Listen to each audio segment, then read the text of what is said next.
دی روایت کی داری چی سورت یاسین باغت چاول ولی چی پا غوی زن کدنی دا پکی نشتی چی قبر لزو بے سورت یاسین تلاوت پی کوا اوس یو سړی ژوندی دی سورت یاسین اوري او ته د هغه په مخکې لولي نو بیا هم دا خبره عقل مني عقل مني چې هغه د ایتونو نه فایده اخلي ایمان یې ډېرېږي امیدونه د الله نه ډېرېږي یېرېږي د الله نه اوس یو سړی د خاورو د ډېري لاندې پروت او سورت یاسین پې تلولی دې څه فایده ده نو دا نه په صحیح حدیث کې شته او نه دا د سلفو طریقه ده نه دا د دې څلورو امامانو نه ثابت دي چې ته قبر لزاو هلته سورت یاسین لوله په مړي باندې دې باره کې منګړت روایت ډېر زیات دي څوک سورت یاسین ووایي نو د مړي نه قبر عذاب ختم شي او بلکې ټولې مقبرې نه عذاب ختم شي دا ټول منګړت روایت دی اکثر نو دا زمونږ په دې علاقو کې چې دا خلک قبرونو لذي خصوصا دا زنانه والته سورت یاسین تلاوت کوي دا عمل بدعت دی بې دلیله کار دی بې دلیله قرآن دا د ژوندو دپاره نازل شوی دی چې ژوندي ته فایده وایلي او ځان پې پوه کړي نو تلاوت یې نه کوي ځان له تلاوت نه کوي ګوره نه پې ځان پوه کوي نه په درس کې کیني نه ترجمه او تفسیر یې زده کوي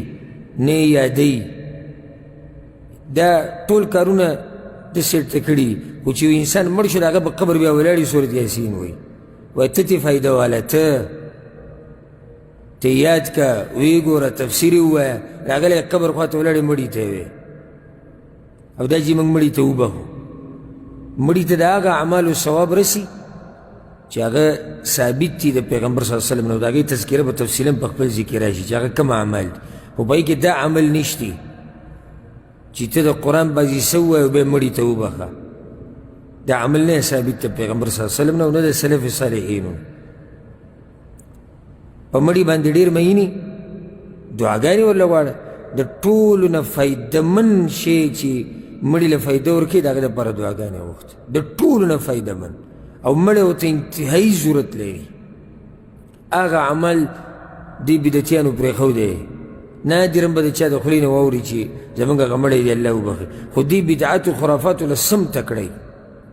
سورت یاسین ووایه سپارې خلکو له ورکه قرآن ختم وکړه دیګونه باندې که مولیان راوله د سورې فاتحې ختم وکړه د سورت یاسین ختم وکړه په دې بدعاتو خرافاتو پورې نښتي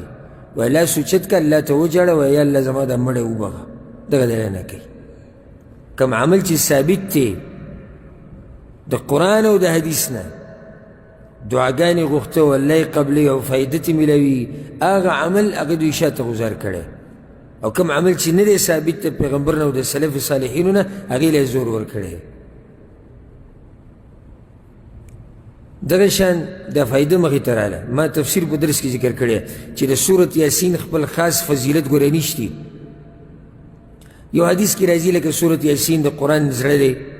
دا سندن کمزوری حدیث دی یا وی د قرآن ناوی ده دا هم کمزوری حدیث دی او څوک چې سورت یاسین وایي الله ولا حاجتونه ټول پوره کوي دا هم کمزوری حدیث دی او د دې سورت یاسین دا ختمونه دا ټول بدعات دي سورت یاسین وایه تا څوک د سورت یاسین تلاوت نه منع کوي خو خاص فضیلت یې نه دی ثابت چې د هغې د لاسه دی پرې نورو سورتونو غوره شي زمونږ په دې بر صغیر علاقه کې دغه ملکونو کې خواوشه دغه سورت یاسین له سم زور ورکړی او سورت الرحمن له او د دواړو په باره کې خاص فضیلت صحیح حدیث کې نه ثابت بعضو سورت یاسین وړوکی غونته کې راغستی دومره یې ګوتې امره داسې ټوغه کول دي په قرآن پورې بعضو علماو دا خبرې لیکلې دا وړوکي قرآنونه چې دا دومره دا و استهزا ده په قرآن پورې نو چا دومره قرآن دومره سورت یاسین به راغستی بټوه کې به یې ښودي هغه به دسمات زی ته وړي هغه به د ډمتوب زی ته وړي هغه به هر زی ته وړي وایي چې دې د لاسه په ما باندې غم او مصیبت نه راځي قرآن دې دپاره خو نه دی چې ته یې په بټوو کې ګرځوه یا صرف د ګاډي پسې جموړ ږدي چې اکسیډنټ نه کېږي هسې ټول هغه خپلې فایدې سوچ دی چې زه صرف په دنیا کې د مصیبت نه بچ شم بس دا سوچ نشتی چې الله راضي شي یا آخرت دی یا قبر عذاب دی صرف چې د دنیا کې ما ته مصیبت را نشي بس ښځو ته به زه ټلیفون وکړي د سورت یاسین ختم وکړئ وایي دا ختموی نشته په شریعت کې د هغې نه بعد حدیث ته وعن عائشة رضی